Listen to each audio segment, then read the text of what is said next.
Tuvo el tiempo justo de ver que Kurt seguía en el mismo sitio de antes, con una mano delante de las gafas. A su derecha, un poco rezagado, Tony Stundis quedó retratado en el acto de dar la espalda a la luz, con las manos protegiéndose la cara. Las gafas de sol no servían de nada, como bien sabía Sandy, que también llevaba unas. Cuando volvió a ver algo, Kurt había entrado en el cobertizo. En ese momento la atención de Sandy se volcó por completo en Mr. Dillon, el cual, pese a retenerlo Sandy por el collar, seguía intentando soltarse. Había perdido toda la calma de antes, gruñía y gañía con las orejas pegadas a la cabeza y enseñando los dientes. —¡Que me ayude alguien! Buck Flanders y Phil Candleton también sujetaron el collar del perro. Al principio en vano, el perro proseguía su terco avance, tosiendo, llenando el suelo de baba y con la mirada fija en la puerta lateral. Normalmente era lo más dócil del mundo, pero en ese momento Sandy habría agradecido una correa y un bozal. Como si se girara y soltara un mordisco, se corría el riesgo de que alguien se quedara sin uno o dos dedos. —¡Cerrad la puerta! —le dijo Sandy al sargento en voz de grito. —¡Cerradla, joder! ¡O también entrará el perro! Tony puso cara de sorpresa, pero al ver el problema cerró la puerta. Mr. Dillon se relajó casi enseguida. Primero cesaron los gruñidos y luego los gañidos. Lo último fueron un par de ladridos atónitos, como si no recordara muy bien por qué se había alterado tanto. Sandy se preguntó si se debía al zumbido, que con la puerta abierta sonaba bastante más alto, o bien a algún olor. Se inclinaba por lo segundo, pero no podía estar seguro. Más tarde, hablando con cierto número de personas, entre ellas el hijo de Curtis Wilcox, diría que con el Buick no era cuestión de lo que sabía, sino de lo que no se sabía. Viendo avanzar algunos hombres, Tony les dijo que se detuviesen. Tranquilizaba oírle la voz normal, pero seguía flotando una sensación extraña. La de Sandy, incontenible, era de que debería haber habido un fondo de gritos y explosiones de banda sonora de película, sumándose a ello quizá ruido de la propia tierra protestando. Tony se volvió de nuevo hacia la hilera de ventanas de la puerta de persiana y miró una por una. —¿Qué hace, sargento? —preguntó Matt Babicki. —¿Está bien? —Sí, perfecto —dijo Tony—. Se dedica a rodear el coche y a hacer fotos. Oye, Matt, ¿se puede saber qué haces fuera? Haz el favor de volver a tu despacho. Es que la radio está escacharrada, jefe, por la estática. Pues quizá ahora funcione mejor. ¿Cómo esto? Superficialmente Sandy le notaba la voz normal, pero seguía habiendo un trasfondo de euforia. Cuando Matt se volvió, Tony añadió: —Oye, que de esto ni mu, al menos en la frecuencia normal. Ni ahora ni nunca. Si tienes que hablar del Buick es código D. ¿Entendido? —Sí, señor —dijo Matt. Y subió por los escalones de detrás con los hombros caídos, como si le hubieran dado unos azotes. —Sandy —dijo Tony—, ¿al perro qué le pasa? Ahora está bien. ¿Y al coche? Parece que también está bien. No está quemándose nada, ni se nota que haya explotado nada. En el termómetro pone 12 grados. Dentro hace un frío... Sí. También el coche. —¿Por qué le hace fotos Kurt? —preguntó Buck. Una buena pregunta —contestó el sargento Chundis y se quedó tan pancho. Seguía vigilando a Kurt, que continuaba con sus vueltas al coche como si fuera un fotógrafo de modas caminando alrededor de una modelo. Hacía fotos y cada vez que salía una Polaroid, por la ranura se la metía en la goma de la cintura de los viejos shorts caquis que llevaba. Entretanto, Tony permitió que se acercara al resto de los presentes en grupos de 4 y mirara. Cuando le llegó el turno a Sandy, quedó sorprendido por los verdes que se ponía a Curtis los tobillos a cada destello del Buick. Radiación, pensó. Coño, que tiene quemaduras por la radiación. hasta que se acordó de lo que había estado haciendo y no pudo aguantarse la risa. Michelle no quería que se pusiera al teléfono porque estaba cortando el césped. ¿Qué era lo que tenía en los tobillos? Manchas de hierba.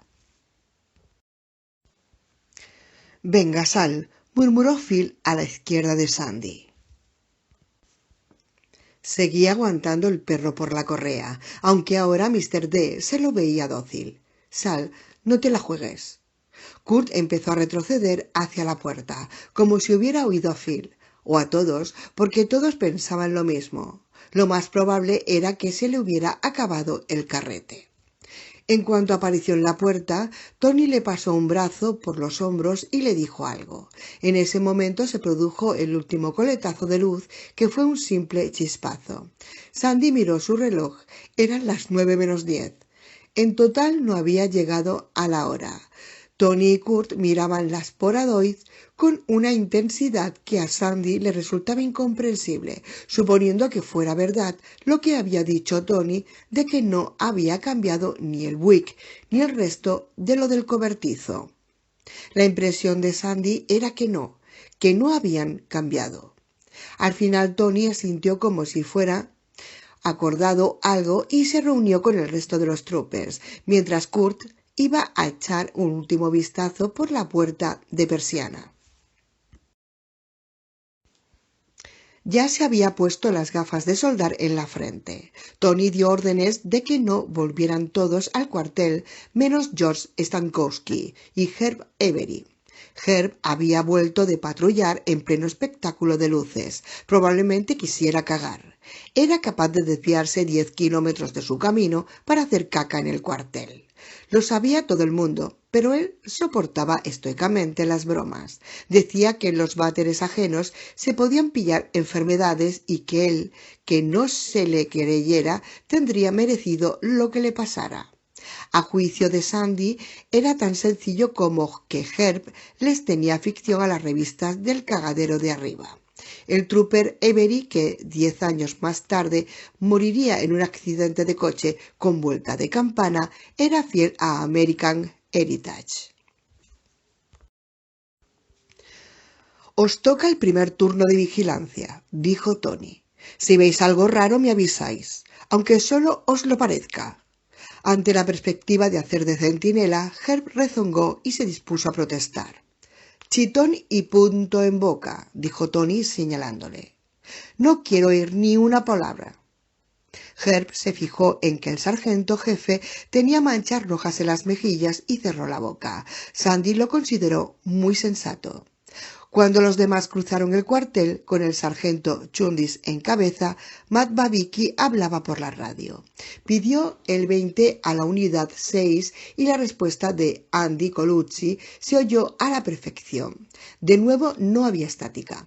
Ocuparon los asientos de la salida de estar del piso de arriba. Los últimos de la fila tuvieron que conformarse con parcelitas de alfombra.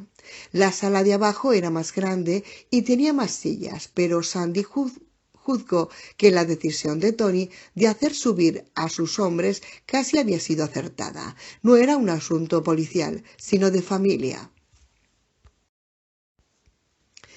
En todo caso, no estrictamente policial. El último en llegar fue Curtis Wilcox, con las Polaroids en una mano, las gafas de soldar en la frente y calzando chancletas en los pies verdes. Llevaba una camiseta donde ponía Departamento de Atletismo de la Universidad de Hurlix. Se acercó al sargento y mantuvieron un coloquio de murmullos, mientras el resto esperaba. A continuación Tony volvió a dirigirse al resto de sus hombres. «No ha habido ninguna explosión y tanto Kurt como yo consideramos que tampoco ninguna fuga de radiación». La frase fue acogida con grandes suspiros de alivio, aunque varios troopers siguieron poniendo cara de no del todo convencidos. Sandy, a falta de espejo, no sabía qué cara ponía, pero las dudas las tenía dentro. «Pasadlas, por favor», dijo Kurt. Repartió el montón de Polaroids en grupos de 2 y de 3. En las que estaban hechas durante los fogonazos casi no se veía nada. Un enrejado brillante, una porción del techo del Buick. Había otras más claras. La mejor tenía una textura tan rara, plana y teatral que es exclusiva de las fotos Polaroid. Parece que digan: veo un mundo donde solo existen causas y efectos, un mundo donde cada objeto es un avatar y sin dioses moviéndose entre bambalinas. A la película Polaroid le pasa lo mismo que a los carretes normales y a las chapas que tienen que llevar los que trabajan en las zonas de mucha radiación, dijo Tony. Si recibe rayos gamma, se vela. Algunas de esas fotos están sobreexpuestas, pero no hay ninguna velada. Vaya, que no somos radiactivos. Phil Candleton dijo: no se moleste, sargento, pero a mí no es que me entusiasme la idea de jugarme la vida y las pelotas por la compañía Polaroid. Mañana a primera hora iré a Pittsburgh y compraré un contador, Geiger, dijo Kurt. Hablaba con sosiego, pero se le seguía notando un temblor de entusiasmo. Bajo su tono imperturbable de «por favor, baje del coche», Kurt Winslow estaba a punto de perder los papeles. En la tienda de excedentes militares de la calle Mayor venden. Me parece que cuestan unos $300. Si no le parece mal a nadie, cogeré el dinero del fondo del imprevisto. No hubo objeciones. De momento, dijo Tony, se impone más que nunca la discreción. No sé si ha sido suerte o la providencia, pero creo que esa cosa ha caído en manos de gente capaz de tener discreción. ¿Vais a tenerla? Se oyeron murmullos de asiento. Dicky Duck estaba en el suelo, con las piernas cruzadas y acariciando la cabeza de Mr. D. El perro dormía con el hocico encima de las patas. Se notaba que para la mascota del cuartel había pasado el momento de los nervios. Estoy de acuerdo, pero a condición de que la aguja del Geiger no pase de lo de verde, dijo Ducky Duck. Si pasa, voto por avisar a los federales. ¿Qué te crees? ¿Que lo harían mejor que nosotros? Repuso Kurt acalorado. Pero hombre, Dicky, el FBI ya tiene bastante trabajo y... a menos que pienses forrar de plomo el cobertizo B con el fondo de imprevistos, empezó alguien. Vaya comentario más tonto, se dispuso a replicar Kurt, pero Tony le puso una mano en el hombro y evitó que eso expusiera a daños mayores. Si hay radiación, dijo Tony, nos lo quitamos de encima, os lo prometo. Kurt puso cara de sentirse traicionado. Tony le sostuvo la mirada sin alterarse. La suya decía: ya sabemos que no es radiactivo, lo demuestran las fotos. ¿De qué sirve buscar guerra? No sé, pero a mí me parece que había que entregárselo al gobierno, dijo Buck. Quizá pudieran ayudarnos, digo yo, o inventarse algo defensivo. La voz fue perdiéndosele a medida que se percataba de la posición general. Los agentes de la Policía Estatal de Pensilvania colaboraban diario con algún organismo gubernamental. El FBI, la Oficina de Recaudación de Impuestos, la Agencia Antidrogas, la Dirección de Seguridad y Salud Ocupacional y, sobre todo, la Comisión Interestatal de Comercio. No hacía falta llevar mucho tiempo en el cuerpo para darse cuenta de que la mayoría de los federales no eran más listos que cualquier hijo de vecino. A juicio de Sandy, cuando los federales sí tenían alguna chispa de inteligencia, tendía a ser en ayuda de ellos mismos. Eso cuando no había mala intención. En general, eran esclavos del trabajo, adoradores del altar de Santa Rutina. Antes de ingresar en la Policía Estatal de Pensilvania, la PSP, Sandy había visto la misma actitud anodina y perpetuosa con las normas en el ejército. Por otro lado, como no era mucho mayor que el propio Curtis, seguía siendo bastante joven para aborrecer la idea de ceder al Roadmaster. En caso de necesidad, realidad más valía ponerlo en manos de los científicos del sector privado y hasta de un grupo de la universidad de la que Kurt llevaba propaganda en su camiseta de cortar el césped. De todos modos, como el trop, la familia Gris, nada. Buck se había quedado callado. Supongo que no es buena idea, dijo. Tranquilo, dijo alguien, que no te vas con las manos vacías. Has ganado la enciclopedia Grolier y nuestro divertidísimo juego de la casa.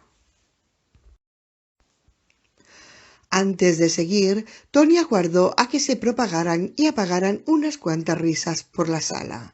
Quiero que se enteren de lo que esta noche todos los que estén trabajando fuera del cuartel para que sepan a qué atenerse si se repite. Que corra la voz. Y que también se divulgue el código del Buick. D de dinerito. Solo D, ¿de acuerdo? Ya os tendré informados, empezando por lo del contador Geiger. Se hará la prueba mañana, antes del segundo turno de vigilancia. Tenéis mi palabra.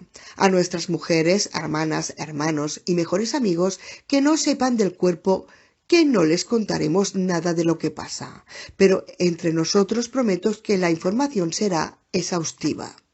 Lo haremos a la antigua usanza, por parte verbal, pero ahora no hay ningún documento sobre el vehículo de ahí fuera, suponiendo que sea un vehículo y que tampoco va a haberlo.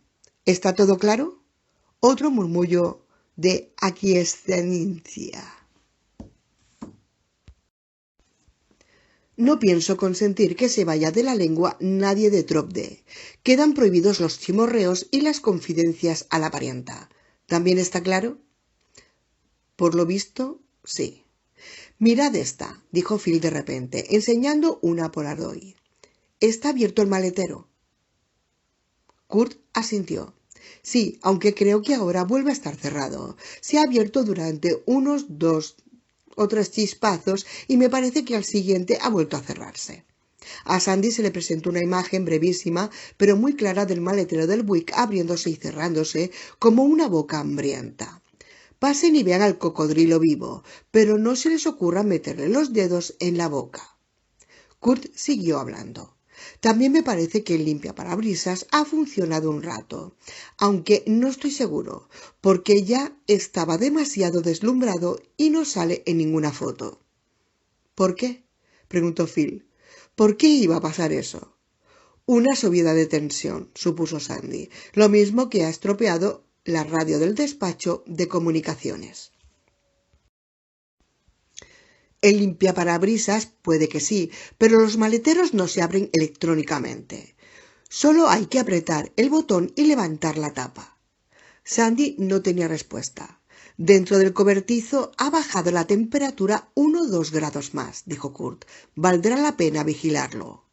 Finalizó la reunión y Sandy reanudó su patrulla. De vez en cuando, al comunicarse con el cuartel, le preguntaba a Matt Babicki si iba todo bien con el D. La respuesta siempre era afirmativo. El D está de coña. Con el paso de los años se convertiría en un clásico de la zona de Short Hills alrededor de Sadler, Porgus City y Patchin. Hasta se les pegó a unos cuantos cuarteles más, incluidos 2 de más allá de la frontera con Ohio. La usaban en el sentido de ¿va todo bien en el cuartel? A los Trop D les hacía gracia porque le preguntaba que si iba todo bien con el D. Quería decir justamente eso. En efecto, a la mañana siguiente se había enterado todo Trop D, aunque fuera un día más. Kurt y Tony fueron a Pittsburgh por un contador Geiger. Sandy no estaba de servicio, pero pasó 2 o 3 veces para interesarse por el Buick. Dentro estaba todo en calma. El coche inmóvil y con aspecto de obra de arte, pero la aguja del termómetro grande y rojo que habían colgado de la viga seguía bajando. A todo el mundo le parecía muy raro, la confirmación silenciosa de que pasaba algo que excedía no ya las facultades de comprensión de unos simples troopers, sino su control. De hecho, nadie entró en el cobertizo hasta que volvieron Kurt y Tony en el Bel Air de Kurt, órdenes del sargento jefe. Cuando aparecieron, Had y Roger estaban mirando el Buick por las ventanas del cobertizo. Se acercó a ellos mientras Kurt abría la caja que había encima del capó del coche y sacaba el contador Geiger. ¿Y los uniformes de la amenaza de Andrómeda?, preguntó Hadi. Kurt le miró sin sonreír. Muy gracioso, dijo. Kurt y el sargento se pasaron una hora dentro repasando la carrocería del Buick con el contador Geiger, pasando el detector por el motor, metiéndolo en la cabina y por los asientos, el salpicadero y aquel volante tan raro, desproporcionado. Kurt se metió debajo con una plataforma y el sargento se ocupó del maletero, que mereció especiales precauciones. Cuando estuvo abierto, lo apuntalaron con un rastrillo. Durante todo el proceso, la aguja del contador casi no se movió. La única ocasión en que se intensificó el clic, clic, clic del pequeño altavoz fue cuando Tony acercó el detector de su reloj de pulsera, a fin de asegurarse de que el aparato funcionaba. Funcionaba, pero el Roadmaster no tenía nada que decirle. Solo hicieron una pausa, que sirvió para ir en busca de jerseys.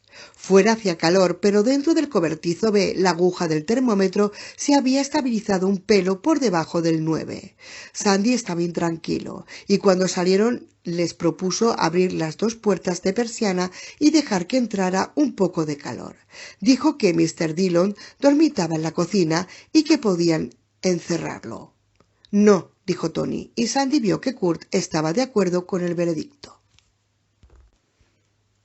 ¿Por qué? No lo sé, simplemente una corazonada. A las 3 de la tarde, mientras Sandy, diligente, inscribía su nombre en el libro de turnos debajo del segundo turno 3P-11P y se disponía a salir de patrulla, la temperatura del cobertizo había bajado casi hasta 8. Eran 14 grados de diferencia con la temperatura veraniega que hacía al otro lado de las delgadas paredes de madera. Debió de ser sobre las 6, estando Sandy aparcado junto al restaurante Jimmy's de la autopista vieja de Stalder, bebiendo café y vigilando excesos de velocidad, cuando parió por primera vez el Roadmaster. Archie Arcanian fue la primera persona que vio lo que había salido del Buick, pero sin saber qué veía. En el cuartel del Trop D la situación era tranquila, no serena del todo, pero tranquila. La causa, una gran medida, era el uniforme de Kurt y Tony sobre la ausencia de radiactividad en el cobertizo B. Archie venía de su remolque de Dreamland Park, encima de los Bluff, pero lo mismo que todos, echarle un vistazo al coche embargado sin estar de servicio. Se evitó compartirlo. De momento en el cobertizo B no había ni un alma. A unos 40 metros el cuartel presentaba la calma del medio turno, que en cuestión de calma era el no va más. Matt Babicki tenía la noche libre y las comunicaciones las llevaba uno de los agentes más jóvenes. En cuanto a Kurt, que se había inventado un cuento chino para justificarle a su mujer la salida de la noche anterior, debía de haberle vuelto a poner las chancletas y como buen chico estaría terminando de cortar el césped. A las 7:05, el guardián de Trop D, que se había puesto muy pálido, muy pensativo y muy asustado, pasó al lado del cubículo de comunicaciones y del chaval que lo ocupaba, y entró en la cocina para ver a quién encontraba. Buscaba a alguien que no fuera un novato, alguien avezado. Encontró a Had y Roger en el acto de darle los últimos retoques a una cazuela grande de macarrones con queso Kraft. Ahora, Archie. ¿Y luego? Va y pregunta al chaval. En ese momento era clavado a su padre, la manera de estar sentado en el banco, la manera de mirar a los ojos, la manera de torcer las cejas y sobre todo la impaciencia, la impetuosidad, pura herencia de su padre. ¿Qué más? ¿Qué más? Esa parte no me toca, le dijo Sandy. Yo no estaba. En cambio estos dos sí. Como era de esperar, el chaval trasladó su atención hacia Jadillo. Venga, Had, le dijo yo, que estás acostumbrado a hacer informes. Y una mierda. y va y me suelta el tío. Estabas tú primero. Fuiste el primero que lo vio. Empieza tú. ¡Jo! Da igual, que empiece cualquiera de los dos, nos dijo el chaval. Y plaf, golpe en la frente con la base de la mano justo entre los ojos. No pude aguantarme la risa. Venga, Arqui, me dijo el sargento. Me cachis, dije. Es que nunca lo he contado así, como una historia. No sé cómo me saldrá. Inténtalo, insistió el sargento. ¿Qué es lo que hice? Al principio me costó bastante. Notaba que el chaval me clavaba los ojos como uñas y pensaba todo el tiempo: esto no se lo traga ni un muerto. Pero después de un rato mejoró. Cuando hablas de algo que ha pasado hace mucho tiempo, notas que vuelve a abrirse todo como si fuera una flor. Supongo que tiene un lado bueno y un lado malo.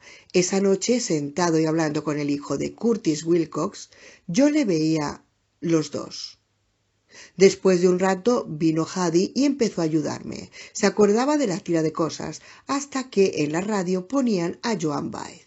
La redención está en los detalles, que decía el sargento de antes. La mayoría de las veces, cuando alguien, haciendo un informe, se olvidaba de poner algo importante.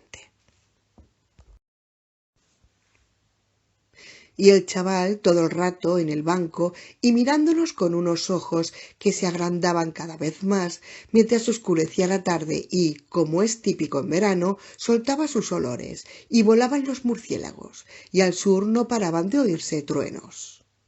Me dio tristeza ver lo mucho que se parecía a su padre. No sé por qué. Solo me interrumpió una vez. Se volvió hacia Sandy para saber si aún teníamos las... Sí que las tenemos, le dijo Sandy sin pensárselo dos veces. Por supuesto, esas fotos y otras, toneladas más. La mayoría polaroids. Los polis, chaval, si saben hacer algo es mantener la cadena de pruebas. Y ahora calladito. ¿No querías saberlo?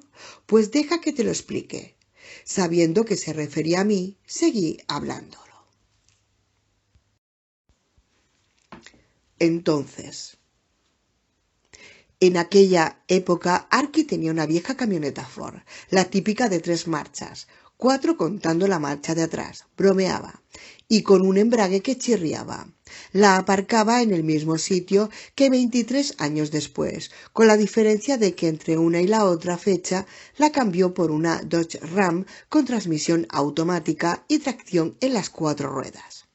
En 1979, al fondo del aparcamiento, había un autobús escolar desvencijado del condado de Starler, un cacharro oxidado de color amarillo que como mínimo llevaba allí desde la guerra de Corea, hundiéndose cada año más en los hierbajos y en el polvo. Que nunca se lo llevara a nadie era uno de los tantos misterios de la vida. Archie le arrimó la camioneta, cruzó el aparcamiento hasta el cobertizo B y miró por una de las ventanas de la puerta persiana, poniéndose una mano a cada lado de la cara para protegerse de la luz del sol, que estaba en el oeste. Había una luz encendida en el techo. A Archie el Buick, que estaba debajo, le pareció un coche de exposición, el típico que iluminado queda tan bien que habría que estar loco para no tener ganas de firmar lo que fuera para llevarse a casa semejante joya. No se veía nada raro, como no fuera la tapa del maletero que volvía a estar levantada. Habría que informar al que esté de guardia, pensó. Él solo era vigilante, no poli, pero se le había pegado el gris trooper. Se apartó de la ventana y por casualidad miró el termómetro que Kurt y el sargento habían colgado de la viga. La temperatura del cobertizo había vuelto a subir y bastante. Había casi 16 grados. Archie tuvo la idea de que el Buick era una especie de serpentín de nevera que se había apagado solo, a menos que se hubiera quemado durante la exhibición de fuegos artificiales. Siendo el único al corriente de aquella subida repentina de temperatura, Archie estaba revolucionando. Empezó a volverse con la intención de correr al cuartel. Entonces fue cuando vio lo que había en el rincón del cobertizo.